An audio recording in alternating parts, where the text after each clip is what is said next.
terkirim doa. Benar tak ingat kerja dua orang yang ubit hai intan tanya bagi pelara. Benar tak ingat kerja dua orang yang ubit hai intan tanya bagi pelara.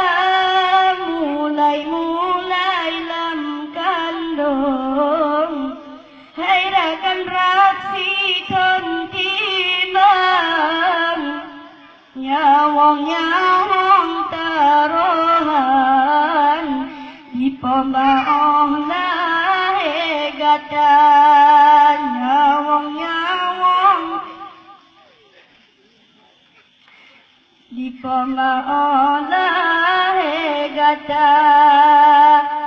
Ungu tujuan pon gepebet mukadam gepebet Al-Quran tajwid dengan irama gepe-gepe sikula ba istiqlal hidroklanam dudau gesambung henyan SMP dengan SMA.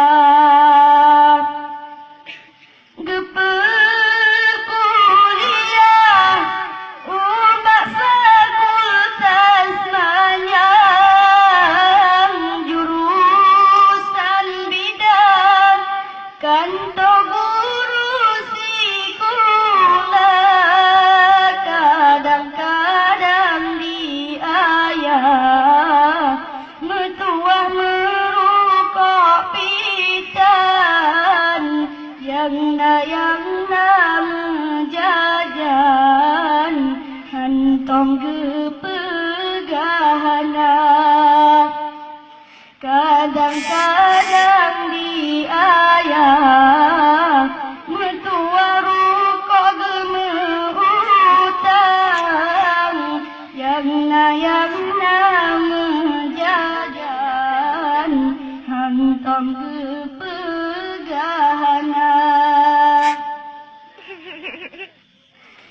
Awan teraya lam kepetunangan dengan pilihan contoh yang gelak gatahan masalah maknanya asai di senam walau di gopnyan pajogu dengan sirap.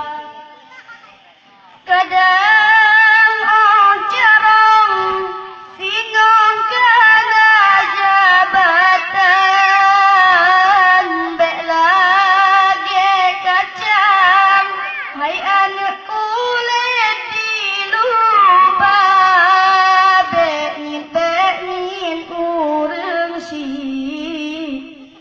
ibarat rakit bak pisang walaupun tanle saja namun arwah mantongna